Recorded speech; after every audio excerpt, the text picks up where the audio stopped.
श्री गणेशाय नमः। आदि कवि श्रीमद वाल्मीकि महामुनि प्रेरित श्री योग वासिष्ठ महारामायण।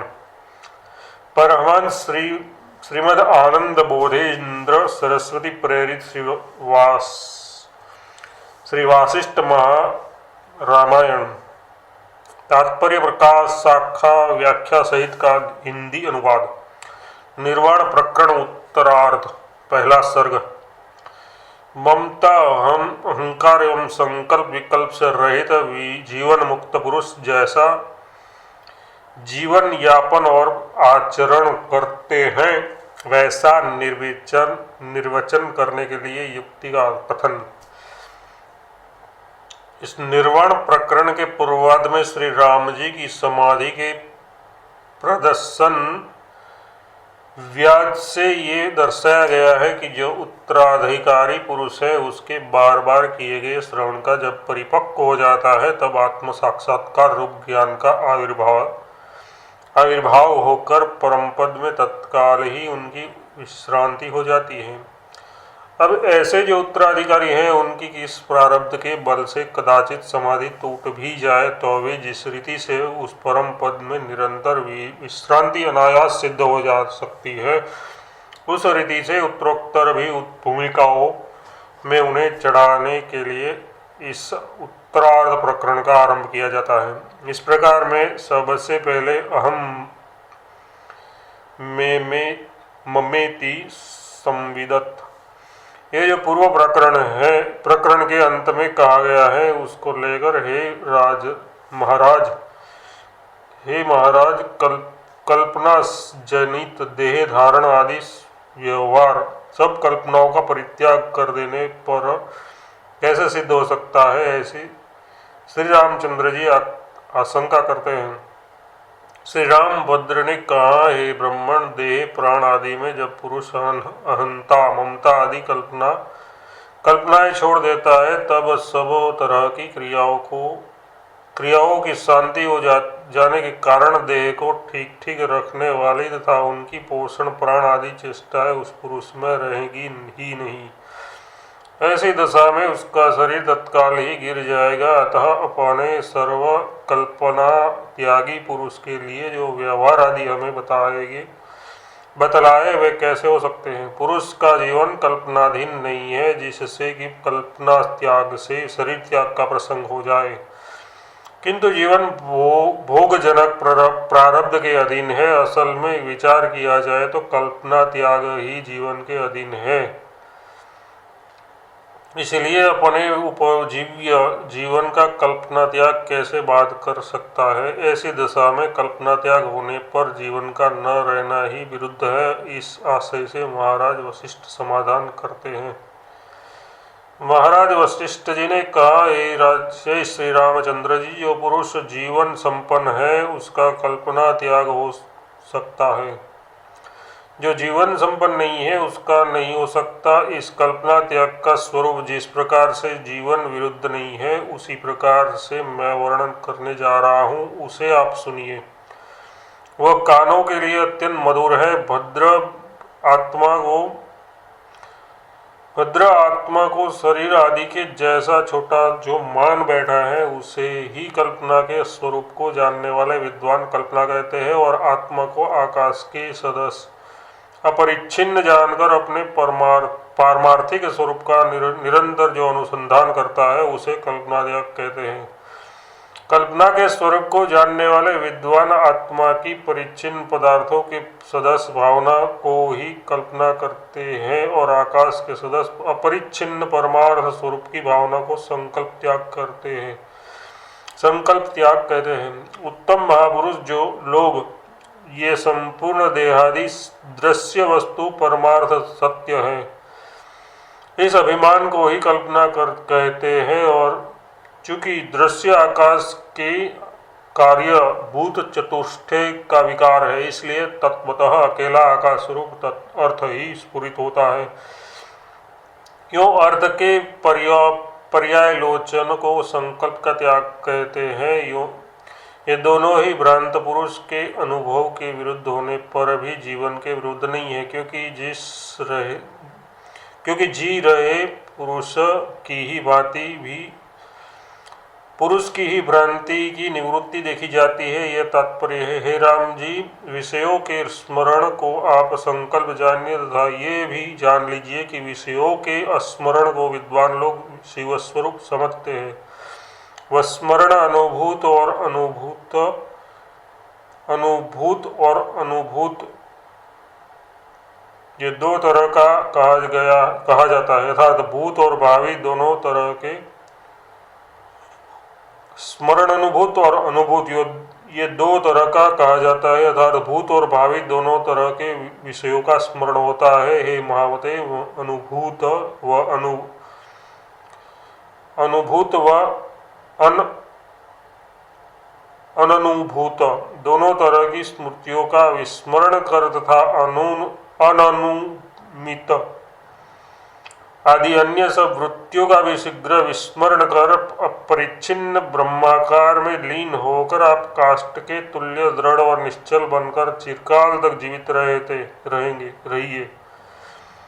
व्यवहार काल में तो स्मृति मात्र का निरोध करना चाहिए। ये कहते हैं, सब पदार्थों के विस्मरण में से युक्त होकर प्रारब्ध प्राप्त कार्यों में आप स्थिर रहिए, क्योंकि पूर्व जन्म के दृढ़ अभ्यास मात्र से होने वाले स्तनपान आदि कार्यों से अर्धसुप्त बालक के स्पंदन के सदस्य पूर्वापर स्मृति की आवश्यकता नहीं रहती। संकल्प शून्य प्रवाह से, यानी किसी प्रयोजन एवं उपदेश के बिना ही एकमात्र पूर्व के संस्कार से कुम्हार का चक्र कृत कार्य होने पर भी जब तक वेग नष्ट नहीं हो जाता तब तक जैसे भ्रमण क्रिया ही करता है, वैसे ही हे पाप शून्य श्री रामचंद्र जी, आप भी अपने कर्मों में पूर्व जन्म के संस्कार के वश से चेष्टा करते रहिए। क्षीण चित्त से युक्त अतः एवं वासना शून्य मन के संस्कार के वेग से अनुगत होकर हे श्री रामचंद्र जी, आप प्रवाहपतित ही अपने कर्मों में चेष्टा करते रहिए। मैं ऊपर हाथ उठाकर बार बार ऊंचे स्वर से चिल्लाकर ये कह रहा हूँ, लेकिन कोई उसे सुनता नहीं कि संकल्प त्याग ही परम श्रेय का संपादक है। अतः उसकी भावना तुम लोग अपने हृदय में क्यों नहीं करते हो? इस मोह का महात्मा तो देखो कि संपूर्ण दुखों को छुड़ाने वाला विचार नामक चिंतामणि हृदय में स्थित रहते हुए भी सब मनुष्यों से त्याज्य हो रहा है, तब व्यक्त हो रहा है। दृश्य दर्शन से निर्मुक्त जो आत्म तत्व है वही मुख्य असंकल्प है। हे श्री रामचंद्र जी, आप तन्मयी हो जाइए, ये परम श्रेय है, इसका आप स्वयं अनुभव कर लीजिए। श्री रामचंद्र जी, इसमें तनिक भी संदेह नहीं है कि संकल्प की चेष्टा छोड़कर एकमात्र चुपचाप स्थित रहने से ही वह परम पद प्राप्त हो जाता है, जहाँ पर ये संपूर्ण हिरण्य गर्भ तक का भी साम्राज्य तृण की नाई तुल्य बन जाता है। प्रात्य संकल्प युक्त क्रियाओं के वेग से ही वेग क्षय पर्यंत जो व्यवहार की सिद्धि होती है, उसमें पहले कहे गए दृष्टांत को फिर कहते हैं। अपने एकमात्र गंतव्य स्थान गृह आदि की ओर जाने के लिए तत्पर पथिक के पैर में स्पंदन बिना संकल्प के ही प्रतिक्षण होते रहते हैं, यानी उस पथिक के पैर अपने अभीष्ट स्थान की ओर जाने के लिए संकल्प रहित ही होकर वे रोक टोक उठते जाते हैं। वैसे ही श्री रामचंद्र, आप भी संकल्प शून्य होकर ही अपने कर्मों में स्पंदन करते चलिए। अवेदन संकल्प पूता ये जो ऊपर कहा गया है उसका व्यवहार काल में भी उपादान करते हैं। हे श्री रामचंद्र जी, समस्त कर्म और उनके विस्तृत फलों को सोए हुए की नाई बिल्कुल भूलकर प्रवाह पतित प्रारब्ध अनुसार प्राप्त हुए कर्म के लिए संकल्प शून्य होकर स्पंदन करते चलिए, जैसे स्वतः संकल्प से नियुक्त एक छोटा सा तृण वायु आदि के प्रवाह में पड़कर दूसरे तृण आदि के साथ संयोग और वियोग रूप कार्य में स्पंदनशील बनता है, वैसे ही श्री रामचंद्र जी आप भी सुख और दुख की कुछ भी भावना न करते हुए संकल्प निर्मुक्त होकर प्रवाह पतित अपने कार्य में चेष्टाशील बने रहिए। दूसरों के कौतुक के लिए नृत्य आदि कर रही सी स्थित कठपुतली को जैसे नट के समान श्रृंगार आदि रस की भावना नहीं होती, वैसे ही प्रारब्ध प्राप्त कर्म कर रहे आपको भी हृदय में भीतर कार्यों में विषय सुख में मूर्ख की नाई रस की भावना कौतुक बुद्धि बिल्कुल न हो। समस्त इंद्रियों के द्वारा विषयों के अनुभव आपको ऐसे निरस्त मालूम पड़े जैसे कि हेमंत ऋतु में सिर्फ अपने आकार मात्र से दिखाई दे रही लताएं। बोध रूपी सूर्य जिसके रस का मतलब भावना का पान कर रहा है, ऐसे पंचकोशी संवलित चिदाभास मन सहित प्राण वर्ग ज्ञान कर्मेंद्रिय वर्ग सहित अंतःकरण और शरीर इच्छा स्पंदन युक्त 60 वर्गों की सत्ता से युक्त आप यंत्रगत स्पंदन के समान ऐसे स्थित रहिए जैसे लता से वेष्टित शिशिर ऋतु में निरस वृक्ष स्थिर रहता है। भला निरस षड वर्ग का जीवन कैसे रह सकता है, इस आशंका पर कहते हैं आवरण शून्य भूमानंद स्वरूप चित्ती ही षडवर्ग का जीवन की पुष्टि आदि में हेतु आंतरिक रस है। स्वतः बाह्य विषय रसों के आस्वादन में प्रवृत्त हुए भी षड वर्गों को उधर से अपने यत्न से हटाकर उन्हें अपने जीवन की पुष्टि में हेतुभूत चित्ती रूपी आंतरिक रस की ओर ले जा करके ऐसे चिल्लाइए रहिए जैसे हेमंत ऋतु बाहरी जल के अभाव में भी अपने आंतरिक रस से ही वृक्ष को जिलाए रहती है।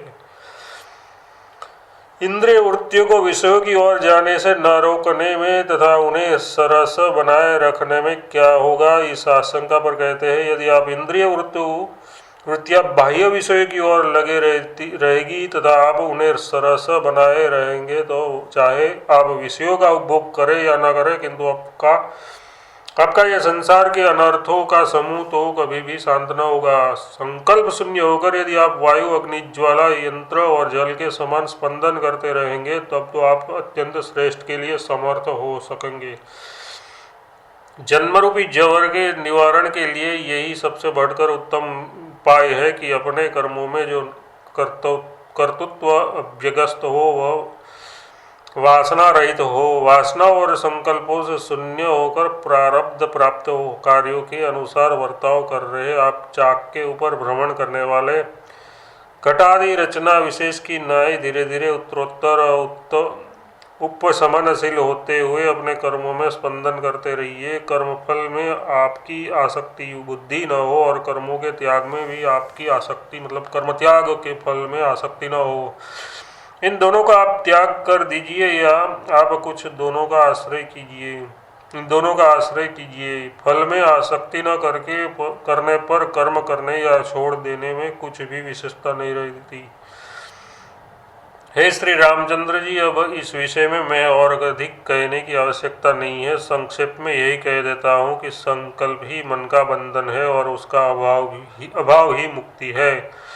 यहाँ पर न कोई कार्य है और न कोई कार्य मतलब त्याज्य है, किंतु सब अज शांत अनंत था शिव स्वरूप ब्रह्म ही है। इसलिए हे श्री रामचंद्र जी, आप जैसे हैं वैसे ही स्थित रहिए। सांसारिक सब कार्य निष्क्रिय ब्रह्मरूप है और निष्क्रिय ब्रह्म भाव में स्थित अवश्य करना चाहिए।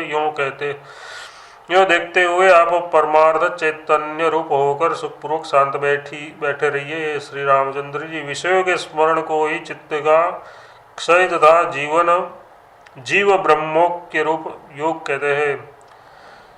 विषयों के स्मरण को ही चित्त का क्षय तथा जीव ब्रह्मैक्य रूप योग कहते हैं। इसलिए आप उस समय अत्यंत तन्मय होकर जैसे हैं वैसे ही स्थित रहिए। स्पंदन शून्य होकर चुपचाप बैठे रहना तो एकमात्र दुखदायक ही होगा। जैसे कि आप आम बात से जड़ बना दिया गया शरीर दुखदायी होता है। इस शंका का वारण करते हैं। सम शांत शिव सूक्ष्म द्वैत एवं ऐक्य से वर्जित व्यापक अनंत और शुद्ध ब्रह्म परब्रह्म की प्राप्ति हो जाने पर कौन किस लिए खिन्न हो सकता है। मरुभूमि में अंकुरित की नाई आप में संकल्प का उदय न हो तथा पत्थर के उदर में लता की नाई आप में इच्छा भी उदित न हो। संकल्प शून्य शांत पुरुष को जीवित रहते या न रहते इस संसार में किए या न किए गए लौकिक या वैदिक कर्मों से इस लोक का या परलोक के लिए कोई भी फल नहीं होता। क्यों नहीं होता, इस शंका पर कहते हैं रामचंद्र जी, चूंकि आप कर्म और अकर्म इन दोनों के बाद की अवधि है, यानी कि ये दोनों आप में एक रूप से मिल चुके हैं, इसलिए कर्म अकर्मात्मक हुए। सदा अभेद रूप आपके प्रातिभाषिक कर्म रूप से विवर्तमान होने पर भी वस्तुतः आप में कर्मता नहीं है और प्रातिभाषिक कर्ता रूप से विवर्तमान होने पर भी वस्तुतः कर्तृत्व नहीं है। मेरे कहने का तात्पर्य है कि जिस मनुष्य को कर्म और कर्तृत्व आदि में सत्यत्व बुद्धि रहती है, उसी को कर्मफल मिलते हैं, सो तो आप में है ही नहीं। यही कारण है कि देहादि में अहम मम इस तरह का ज्ञान रखने वाले को ही विधि और निषेध शास्त्रों के अधिकार से कर्मकृत बंधन होता है, दूसरे को नहीं। ये जो पहले कहा जा चुका है उसे भी फिर कहते हैं। हे रामचंद्र जी, अहम मम, ये मैं हूँ, ये मेरा है, ये भावना कर रहे आप सांसारिक दुखों से छुटकारा नहीं पा सकते तथा अहम मम ये भावना न कर रहे आप मुक्ति पा सकते हैं। अतः इसमें जो आपको अच्छा लगे वही कीजिए। श्री रामचंद्र जी, अहम मम ये सर्वथा नहीं है, जो है सो केवल परम शिव ही है। भूमानंद शिव से अन्य ये दृश्य रूप प्रातिभाषिक जगत तो अनिर्वचनीय वस्तु ही है। इसको स्पष्ट रूप से कहते हैं, हे रामचंद्र जी, जो कुछ ये जगत दिखाई दे रहा है वह स्वर्ण की कंटक अंगद आदि रूपता के सदस्य केवल प्रतीति मात्र है, उसकी पृथक सत्ता नहीं है। आत्मा से भिन्न इसका अनुभव न करना ही इसका नाश है। आत्मा के अज्ञान का नाश होने के अनंतर अविशिष्ट दृश्य बाद का अधिष्ठान तो ज्ञान का अविषयी है। इसी को अनुभवी लोग सत्य, एक और परम पुरुषार्थ कहते हैं। पहला सर्ग समाप्त।